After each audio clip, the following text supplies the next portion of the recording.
625 CE, the Quraysh, the powerful tribe from Mecca that had clashed with the Muslims, were determined to end the Muslim presence in Medina. Despite suffering significant losses at Uhud, the Quraysh were determined to take revenge on the Muslims and destroy their growing community. They allied with several other tribes. The Quraysh and their allies organized a massive army. Some reports suggest up to 10,000 men to march on Medina. The goal was to lay siege to the city and wipe out the Muslim forces once and for all.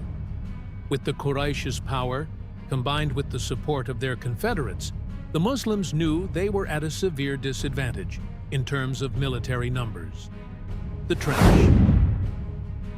The Prophet Muhammad, seeing the danger, consulted with his companions on how to defend Medina. One of the companions, Salman al-Farsi, a Persian convert to Islam, suggested a strategy he had seen used in Persia, digging a trench type known as the Khandak around the city to block the enemy's advance. The trench was a defensive measure that was difficult to breach, and it would prevent the enemy cavalry from charging into the city. Despite the harsh conditions and limited resources, the Muslims immediately began digging the trench. This task was monumental and required the combined effort of all the men in Medina. The trench stretched for several miles and was wide and deep enough to prevent the Quraysh and their allies from easily crossing it. The trench was not completed immediately, and work had to be done under constant threat.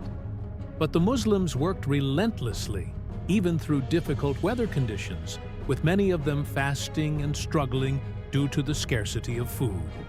By the time the trench was nearly finished, the Confederate army arrived at Medina, setting up camp and preparing to attack.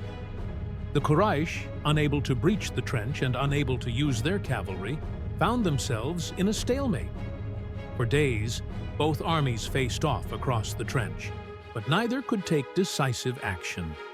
The Quraysh attempted to use their archers to shoot over the trench, but the Muslims responded by positioning their own archers and warriors to defend.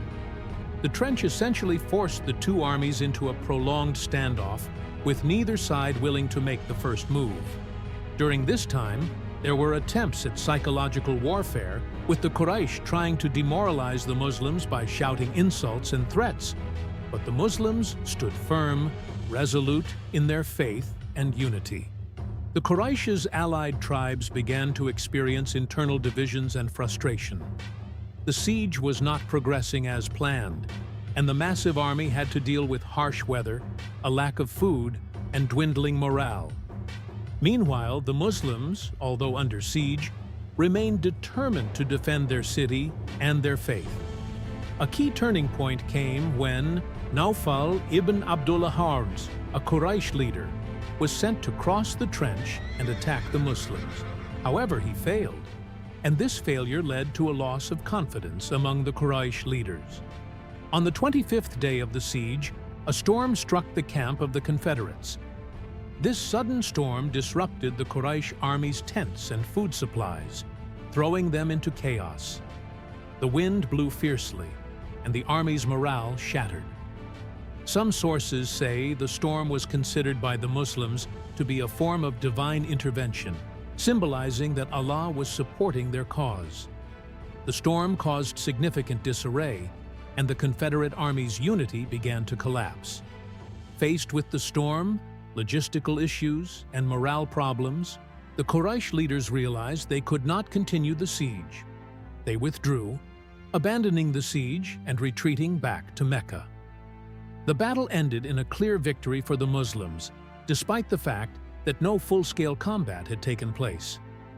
The Muslims had successfully defended Medina, and the Confederate forces were forced to retreat.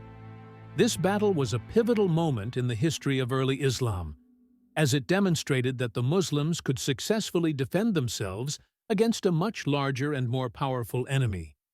In addition, the battle further solidified the Muslims' position in the Arabian Peninsula. The retreat of the Quraysh and their allies left the Muslims in a stronger position, and soon after, several tribes began to enter Islam, seeing it as the emerging force in the region. The Battle of the Trench was not only a military victory, but also a spiritual one. It showed that unity, faith, and strategic thinking could overcome even the greatest odds.